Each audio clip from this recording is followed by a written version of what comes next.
মৰমৰ ছাত্ৰ ছাত্ৰীসকল, আজি মই তোমালোকৰ কাৰণে আন এটি ভিডিঅ' লৈ আহিছোঁ আৰু আজিৰ ভিডিঅ'টো কেৱল মাত্ৰ অসম জাতীয় বিদ্যালয়ৰ আণ্ডাৰত পঢ়ি থকা অষ্টম শ্ৰেণীৰ ছাত্ৰ ছাত্ৰীসকলৰ বাবে। অসম জাতীয় বিদ্যালয়ৰ অষ্টম শ্ৰেণীৰ বছৰেকীয়া পৰীক্ষাৰ চিলেবাছ কেনেকুৱা হ'ব আৰু কেনেকুৱা টাইপৰ কুৱেশ্যন আহিব এনুৱেল এক্সামত, কিমান নম্বৰৰ কিমানটা কুৱেশ্যন আহিব তাৰ ওপৰতহে ভিডিঅ'টি বনোৱা হৈ আছে। গতিকে তোমালোকে ভিডিঅ'টি শেষলৈ ভালকৈ চাবা। তোমালোকৰ পৰীক্ষাত এনেকুৱা টাইপৰ কুৱেশ্যন আহিব আৰু ইমান মাৰ্কৰ কুৱেশ্যন আহিব। ব'লা ভিডিঅ'টি ষ্টাৰ্ট কৰোঁ।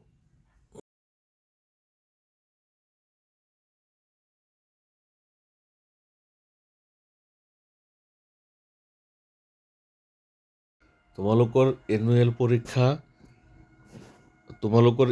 পৰীক্ষা 100 মাৰ্কছৰ হ'ব। 3 hours টাইম থাকিব আৰু ছেকশ্যন এত তোমালোকৰ 1 নম্বৰীয়া 10টা কুৱেশ্যন থাকিব। 1 নম্বৰৰ বাবে 10টাকৈ কুৱেশ্যন থাকিব আৰু কুৱেশ্যনবিলাক এনেকৈ প্ৰতিটো চেপ্টাৰৰ পৰা তোমালোকক দিয়া হ'ব।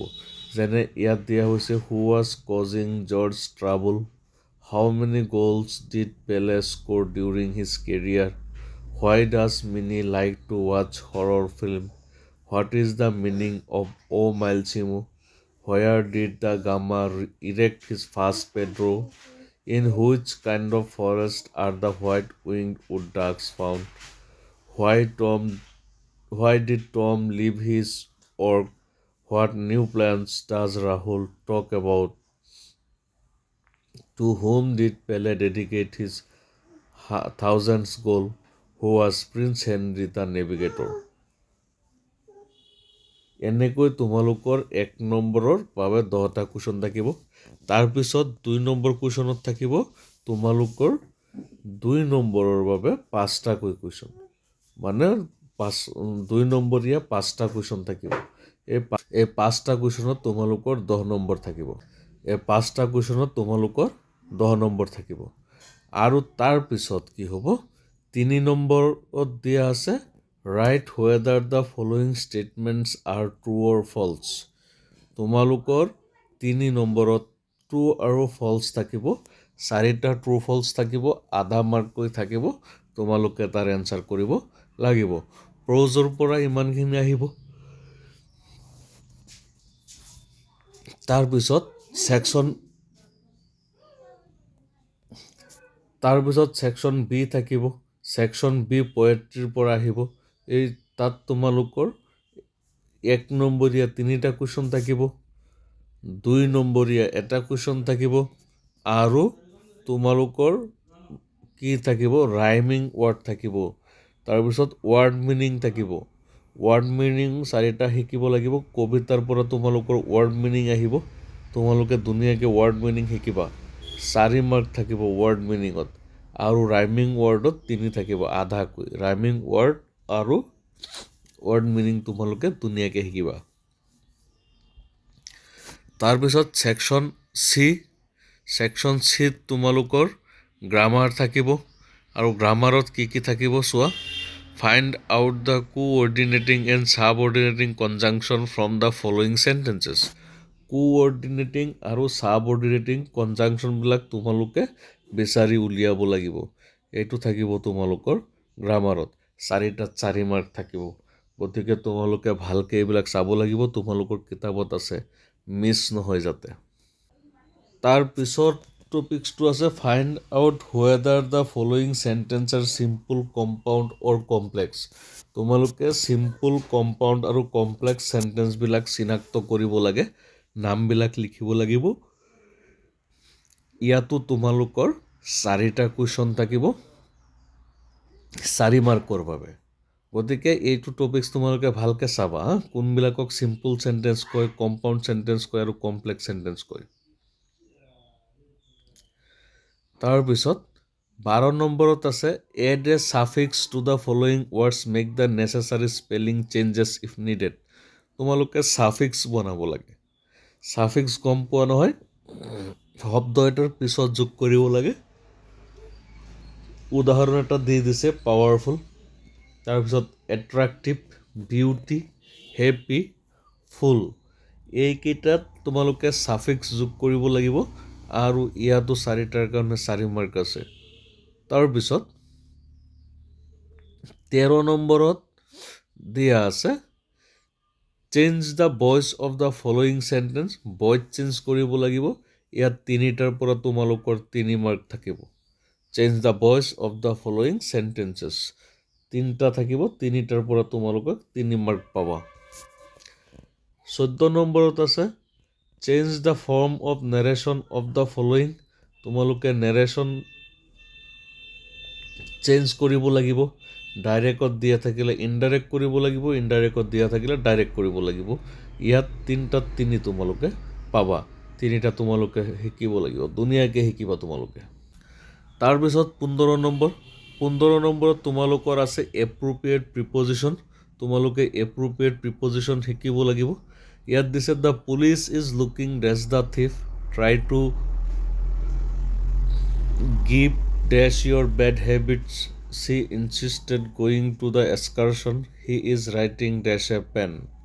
এই প্ৰিপজিশ্যনবিলাক তোমালোকে লিখিব লাগিব। 4টাত তোমালোকৰ 2 মাৰ্ক থাকিব প্ৰিপজিশ্যনত, গতিকে তোমালোকে প্ৰিপজিশ্যন শিকিবা। তাৰপিছত আকৌ 2 মাৰ্কৰ কাৰণে এটা কুৱেশ্যন থাকিব, write the adjective forms of the following nouns. নাউনৰ এডজেক্টিভ ফৰ্ম লিখিব লাগিব। উদাহৰণস্বৰূপ যেনেকৈ দি দিছে প্ৰফেশ্যন হৈছে নাউন, প্ৰফেশ্যনেল হৈছে এডজেক্টিভ। ঠিক তেনেকৈ তোমালোকে পভাৰ্টি, গ্ল'ৰি, এক্সেলেঞ্চ, স্পৰ্ট আদিৰ তোমালোকে এডজেক্টিভ লিখিব লাগিব।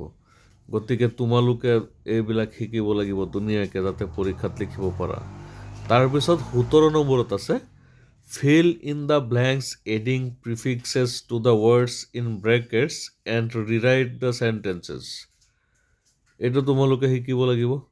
তোমালোকে প্ৰিফিক্স দি, আগতে ছাফিক্স দি আহিছিল, এতিয়া প্ৰিফিক্স মানে ৱৰ্ডৰ আগত বহাব লাগিব। বহাই তোমালোকে চেণ্টেন্সটো ধুনীয়াকৈ লিখিব লাগিব।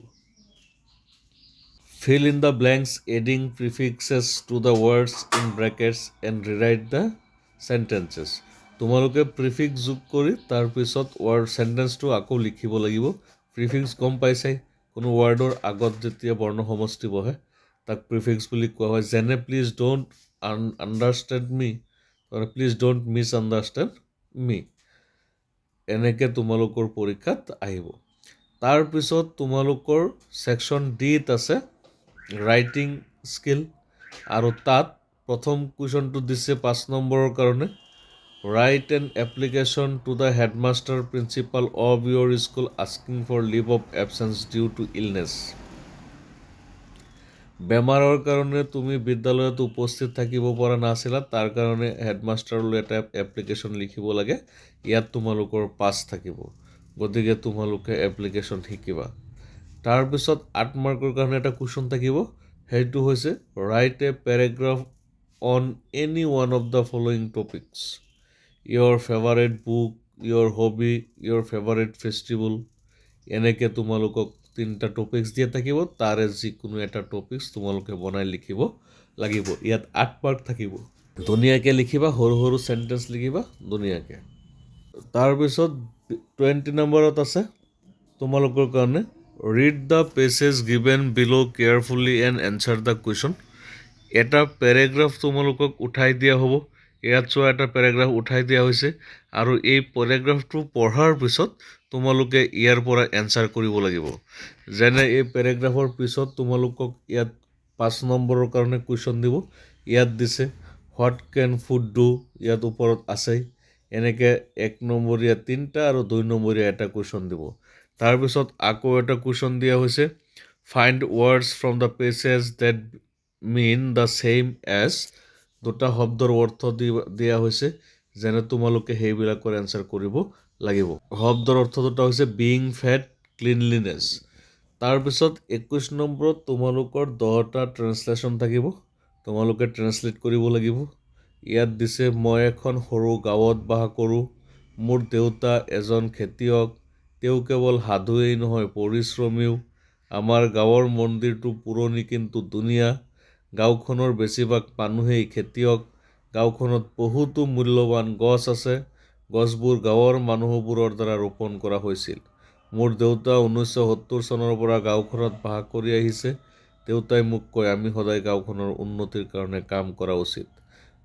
10 নম্বৰ, কাইলৈ গাঁওখনত এখন নতুন বিদ্যালয় স্থাপন কৰা হ'ব। এনেকৈ তোমালোকৰ 10টা ট্ৰেন্সলেশ্যন থাকিব। এই 10টা ট্ৰেন্সলেশ্যন তোমালোকে এনচাৰ কৰিব পাৰিব লাগিব।